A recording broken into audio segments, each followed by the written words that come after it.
नमस्कार दोस्तों, हर्ष के साथ राज यूट्यूब चैनल में आप सभी का स्वागत है। दोस्तों, UGC NET JRF public administration दिसंबर का जो पेपर आए थे उनका सेकेंड पार्ट है। मैं पिछले लेक्चर में 1 to 50 क्वेश्चन डिस्कस किया था और मैं इस लेक्चर में नेक्स्ट 100 तक क्वेश्चन देखेंगे। हम सभी क्वेश्चन देखने से पहले हमें सभी लोगों को जो वर्तमान समय में महामारी चल रहा है कोरोना का, इससे घबराने की ज़रूरत नहीं है। अपने आप को मोटिवेट रखें और ये अपॉर्चुनिटी है हम सभी को तैयारी करने का। और आपके मन में एक ही संकल्प होना चाहिए कि इस बार जो नेट देना है हमें जेआरएफ निकालना ही है। तो दोस्तों, इसी को मद्देनज़र रखते हुए आपको पढ़ाई करना है, क्योंकि फिर से आपको अपॉर्चुनिटी इतनी नहीं मिलेगी जितनी वर्तमान समय में है। समय ही समय है, आपको जम के तैयारी करना है और इस बार जेआरएफ निकालना है तो निकालना है। तो दोस्तों चलते हैं 51 क्वेश्चन से आगे बढ़ते हैं हम लोग। देखिए, इसमें कहता है निम्नलिखित में से द्वितीय प्रशासनिक सुधार की कौन सी रिपोर्ट सही तरीके से सम्मिलित नहीं है। तो मैं अपने प्लेलिस्ट में आप जाकर देख सकते हैं कि मैं 15 रिपोर्ट जो बताया हुआ हूँ प्रशासनिक सुधार आयोग का, तो आप देख सकते हैं। तो देखिए, जो सेकेंड है वो नागरिक केंद्रित प्रशासन 10th दे दिया है। 10th में प्रशासन से संबंधित है, तो ये गलत है।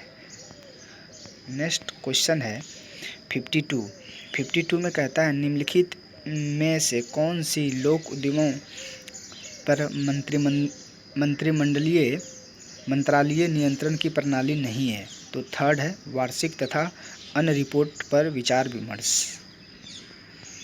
नेक्स्ट क्वेश्चन है निम्नलिखित में से सम्मिलित कीजिए।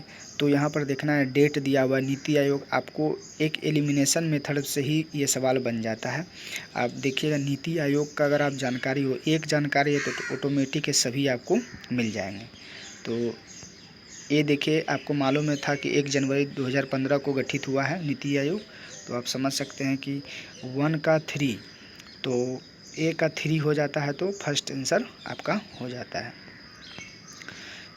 उसी प्रकार 54 क्वेश्चन कहता है which one of the following pairs is not correctly matched. तो इसमें कुछ ऐसे दिए हुए हैं टॉप थ्योरी, उनको मिलाना है। तो आप देखिए, फोर्थ ऑप्शन जो है मनोवृक्क, सेकेंड का जो है वो मिला दिया है, ये गलत है। सेकेंड में ये नहीं थे। आपको मैं न्यू पब्लिक एडमिनिस्ट्रेशन के बारे में प्लेलिस्ट में बताया हूँ, तो आप इसे जाकर देख सकते हैं, पूरा आपका कन्फ्यूजन दूर हो जाएगा। देखिए 55 क्वेश्चन कहता है संविधान को अंगीकार करते समय निम्नलिखित में कौन सा भाग सी राज्य था। देखिए ABCD क ख ग में बांटा गया था, तो उसमें दिल्ली जो था वो सी राज्य में था। नेक्स्ट क्वेश्चन है performance management division work under which of the following. तो देखिए, ये डिपार्टमेंट है, तो डिवीज़न है, ये कौन से किसके अंदर कार्य करता है, तो वो उनके बारे में दिया गया। तो ये होगा PMO office, prime minister office के अंदर ये परफॉर्मेंस मैनेजमेंट डिवीज़न वर्क करता है। नेक्स्ट क्वेश्चन है 57 business process recognising BPR aims at which of the following. तो इनका आंसर देखिए फोर्थ हो जाएगा, सभी आंसर हैं। देखिए, कुछ ऐसे क्वेश्चन आपके रहेंगे जो कि आपको वो आप पढ़े नहीं रहेंगे, लेकिन आपको कुछ मेंटल दिमाग लगाकर आपको वो सवाल मारने होंगे। तो कुछ आप ये सब क्वेश्चन पर विशेष उतना अपने आप को ये नहीं ध्यान देना है कि ये क्वेश्चन कहाँ से आया है। तो कुछ क्वेश्चन आप 100 के 100 क्वेश्चन नहीं बनाने हैं, आपको सिर्फ और सिर्फ जेआरएफ निकालने हैं। तो नेक्स्ट क्वेश्चन है, देखिए संयुक्त राज्य अमेरिका के राष्ट्रपति के निर्वाचन के लिए 2 अवधियों की सीमा निम्नलिखित में किस संशोधन द्वारा निर्धारित की गई है। तो सेकेंड ऑप्शन है इनका 22 जो अमेंडमेंट हुआ था उनमें यही निर्धारित किया गया था कि 2 अवधियों की सीमा तक ही निर्धारित रहेगी। उनके बाद देखिए नेक्स्ट क्वेश्चन है 59 कौटिल्य द्वारा अर्थशास्त्र में वर्गीकृत किए गए सम्मिलित कीजिए। तो इसमें सभी आप देख सकते हैं सेकेंड ऑप्शन होगा, ए का 2 है, तो ये ऑप्शन आप देख सकते हैं। कौटिल्य से भी सवाल आए हुए हैं, तो आपको कौटिल्य को भी पढ़ना है। 60 क्वेश्चन है, एडवोकेसी काउंसिल फ्रेमवर्क ACF निम्नलिखित में किस सिद्धांत का एक आधुनिक प्रवर्तन है? तो सेकंड है समूह सिद्धांत का, समूह सिद्धांत का ये प्रवर्तन है। नेक्स्ट 61 है, देखिए तो ये सस्टेनेबल डेवलपमेंट यूनाइटेड नेशन जो असेंबली 2015 थी, इसमें कौन सा संबंधित है? नोट पूछा हुआ है, तो सेकंड है अर्बनाइजेशन जो है वो SDG का नहीं है। नेक्स्ट क्वेश्चन है, निम्नलिखित निर्धारण प्रक्रिया में भाग लेने वाले निम्नलिखित में कौन से कारक गैर आधिकारिक हैं? तो फोर्थ ऑप्शन होगा बी और डी। तो आप देख सकते हैं बी और डी ऑप्शन क्या है, संस्थागत समूह है और व्यक्तिगत नागरिक हैं, ये गैर आधिकारिक हैं। नेक्स्ट क्वेश्चन है, एक राज्य का राज्यपाल निम्नलिखित में से किन मामलों में मंत्रिमंडल के परामर्श के बिना कार्य कर सकता है? तो राज्यपाल के बारे में पूछा गया, तो सेकेंड ऑप्शन होगा ABC, डी नहीं होगा, एक मंत्री की बर्खास्ती के लिए उन्हें परामर्श लेना नहीं पड़ता है। तो नेक्स्ट क्वेश्चन है 64, समाज विज्ञान शोध में प्रेक्षक तथा प्रेक्षित दोनों समान हैं डैश, अतः वस्तुपरक उपागम वास्तव में कठिन है। यह निम्नलिखित कथन किसको प्रतिबिंबित करता है? तो 3 ऑप्शन होगा, समाज विज्ञान शोध की जटिल प्राकृतिक, जो हमारा सिलेबस है, सिलेबस का जो 10th टॉपिक है शोध अभिक्षमता, उससे ये सवाल पूछे गए हैं, तो आपको कोई भी टॉपिक छोड़ना नहीं है। नेक्स्ट क्वेश्चन है, निम्नलिखित में किस केंद्रीय मंत्रालय ने नए ठोस अपशिष्ट प्रबंधन नियमों 2016 को अधिसूचित किया गया है? देखिए आपके ये योजना से भी पूछा गया है, तो आपको ये भी ध्यान रखना है। और ये निम्नलिखित में ये होगा वैज्ञानिक एवं तकनीकी मंत्रालय है, इससे ये आया था, तो ठोस अपशिष्ट। तो नेक्स्ट क्वेश्चन है 66 नंबर, निम्नलिखित में से किसने पहली बार लोकपाल संस्था की स्थापना की अनुशंसा की थी? तो सेकेंड है प्रथम प्रशासनिक सुधार आयोग। आपको ये क्वेश्चन बराबर रिपीट हुए हैं, आपको ध्यान रखना है। देखिए जो इसका ऑप्शन दिया हुआ के संथानम किससे संबंधित है, वेंकट चलैया किससे संबंधित है, सरकारिया आयोग किससे संबंधित है, तो आप मेरे प्लेलिस्ट में जाइए, वहाँ कमेटी के बारे में मैंने बताया है, कुछ प्रमुख कमेटी, तो आप वहाँ से देख सकते हैं।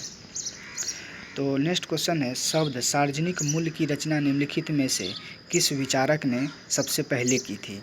तो ये है थर्ड, मार्क H मूरे ने सबसे पहले सार्वजनिक मूल्य की रचना की थी ये शब्द का। देखिए 68 है, tax management style mention in Robert Black and John Morton management grid theory, ये इसका मीन्स बताना है। तो फोर्थ इनका आंसर है love concern for people and high concern for production. ये भी सवाल बहुत बार रिपीट हुए हैं, तो आपको ये ध्यान रखना, क्वेश्चन से ही नेक्स्ट क्वेश्चन बना दिया जाता है। तो 68 हो गया। नेक्स्ट क्वेश्चन है, देखिए निम्नलिखित में से कौन से दो वैज्ञानिक संदर्भ में संबंध है? तो ऑप्शन सेकेंड होगा बी और सी, इसमें नियंत्रित प्रयोग शामिल है, यह व्यापक सामान्यीकरण को ढूंढता है। नेक्स्ट क्वेश्चन है, अधिकतम शासन न्यूनतम सरकार के विचार में निम्नलिखित में कौन सा विवक्षित है? तो ये देखिए थर्ड ऑप्शन होगा ए और बी, निर्णय निर्माण के स्तरों में कमी, कार्य प्रणाली का सरलीकरण। तो अधिकतम आप जानते हैं कि जब न्यू गवर्नमेंट गठित हुआ था वर्तमान समय का जो बीजेपी सरकार का, तो उनकी एक स्टेटमेंट ही थी कि अधिकतम शासन न्यूनतम सरकार बनाना है, तो उससे ही सवाल पूछ दिया गया। तो आपको एक बात ध्यान रखना है, सरकार के जो एक्टिविटी है उस पर विशेष ध्यान देना है। और 71 क्वेश्चन देखिए, इसमें देखिए योजना ये सिद्धांत दिया हुआ कौन किसके द्वारा दिया गया, तो आप मेरे प्लेलिस्ट में जाइए या तो टेलीग्राम से जुड़िए, आप वहाँ पर मेरे PDF देख सकते हैं, डाउनलोड कर सकते हैं टेलीग्राम में, और यहाँ पर आप तो देख ही रहे हैं, तो प्लेलिस्ट में मैं पूरा बताया हुआ हूँ। आप प्लेलिस्ट में मेरा एक वीडियो है, तो आप जानते हैं मोस्लो किसके संबंधित है, तो ए आंसर होगा इसका। 72 है, ब्रिटिश काल के दौरान निम्नलिखित में कौन सी विचारधारा व्यवस्था जिला प्रशासन की कार्यपालिका की सत्ता की न्यायाधीश शक्तियों की पृथक करने के पक्ष में थी? तो 1 कार्नवालिस व्यवस्था है। विचलन की मात्रा को मापने के लिए सांख्यिकी उपकरण गिनी गुणांक का प्रयोग निम्नलिखित में किससे मूल्यों के सेट में किया जाता है? तो ये होगा आय असमानता। जो आय असमानता से जानकारी लेने के लिए गिनी गुणांक को यूज किया जाता है। नेक्स्ट क्वेश्चन है, निम्नलिखित में कौन सा कथन नीति प्रक्रिया समाचार मीडिया की भागीदारी के बारे में सही नहीं है? तो देखिए, ये आपके अनुभव, आपके जानकारी कितनी आपने पढ़ा है, इससे ये टाइप का ये सवाल पूछा गया है, नीति प्रक्रिया का ही है। तो थर्ड इसका आंसर होगा मीडिया के सभी लोग नीति निर्माण सूचना और प्रक्रियाओं तक पहुंच होती है, नहीं होती है। तो नेक्स्ट क्वेश्चन है, निम्नलिखित में से किन्होंने papers on the science of administration पुस्तक की संपादन किया है? तो इसमें 2 लूथर गुलिक और लिंडर उर्विक है। बी और डी 3 आंसर हो जाएगा, बी और डी लूथर गुलिक और लिंडर उर्विक द्वारा ये papers on the science of administration. देखिए, बुक्स और राइटर को आपको बहुत अच्छे से याद करना है, इससे 5 से 6 सवाल पूछे जाते हैं। नेक्स्ट क्वेश्चन है, सेकलर हटसन के अनुसार निम्नलिखित में से कौन सा समन्वय में बाधक है? तो फोर्थ आंसर है लोक प्रशासन से संबंधित बुद्धिमान और ज्ञानवान नेताओं का अभाव होना। 77 है, लोक शोध में परिकल्पना के गुणों के बारे में निम्नलिखित में से कौन सा कथन सही है? तो ए ऑप्शन सही है, डी नहीं है। यह परिकल्पना के परीक्षण में प्रयुक्त शोध तकनीक में सुधार लाता है। तो देखिए, यहाँ भी एलिमिनेशन मेथड लगा, जब डी आपने गलत जाना तो 3, 2 और 4 ऑप्शन ऐसे ही गलत हो जाएंगे, तो ए ऑप्शन हो जाएगा। 78 क्वेश्चन है, निम्नलिखित में से किस संस्थान या विश्वविद्यालय ने समाज कल्याण प्रशासन में शिक्षण तथा प्रशिक्षण को आरंभ करने में पहल की है? तो प्रथम है Tata institute of social science. देखिए, ये 2019 के जून में भी पूछा गया था ये सवाल, 2019 के ये दिसंबर में भी पूछा गया था। आप समझ सकते हैं क्वेश्चन रिपीट होते हैं, तो इसीलिए आपको प्रीवियस ईयर के क्वेश्चन देखने बहुत ज़रूरी है। मुख्य सतर्कता आयुक्त जो है नियुक्ति करते समय निम्नलिखित में से किस प्रकार के अनुभव पर विचार नहीं किया जाता है? तो थर्ड है न्यायिक मामले पर विचार नहीं किया जाता है। अभी हाल ही में सूचना आयुक्त का नियुक्ति भी हुआ है। तो 80 क्वेश्चन क्या है, मिश्रित अर्थव्यवस्था में नियोजन की सफलता के लिए निम्नलिखित में कौन सा कारक प्रासंगिक नहीं है? प्रासंगिक नहीं है तो ये ऑप्शन आपके हो जाएंगे थर्ड कहता है A B D, C option नहीं होगा। देखिए, यहाँ भी एलिमिनेशन मेथड लगा। देखिए, कुछ चीज़ें आप नहीं भी पढ़ते भी क्वेश्चन नहीं हैं, लेकिन एक ऑप्शन देकर आपको एलिमिनेशन मेथड लगा देने हैं। तो सी ऑप्शन देखिए, सी गलत है, इसका मतलब क्या है? और ऐसे भी सी आप ऑप्शन पढ़ें तो इसमें देखिए क्या लिखा हुआ है कि उत्पादन के साधनों का जो संपूर्ण समाजीकरण और उत्पादन का वितरण के लिए राज्य के निर्देश, तो संपूर्ण शब्द यूज किया है, सभी, संपूर्ण, केवल, ये सब यूज हो तो ये ऑप्शन 90% लगता है गलत ही होता है। तो आपको ये भी दिमाग लगाने हैं, तो इसका थर्ड आंसर हो जाएगा। नेक्स्ट क्वेश्चन है, कर राजस्व के वितरण के बारे में निम्नलिखित में कौन सा कथन सही ढंग से सम्मिलित नहीं? देखिए, आर्टिकल से सवाल पूछा गया, कितने अंदर से सवाल पूछे गए हैं, तो आपको आर्टिकल भी रटने हैं, प्रमुख आर्टिकल सब आपको रटने ही पड़ेंगे। तो फोर्थ ऑप्शन जो है वो गलत है, सम्मिलित नहीं है। विकास प्रशासन से निम्नलिखित में कौन सा संबंधित नहीं है? तो थर्ड ऑप्शन जो है बाजार उन्मुखी जो है वो विकास प्रशासन से संबंधित नहीं है। देखिए, नेक्स्ट क्वेश्चन है, भारत में डिजिटल अंतर को कम करने के लिए क्या चुनौती है? तो फोर्थ ऑप्शन सभी चुनौती है हमारे लिए।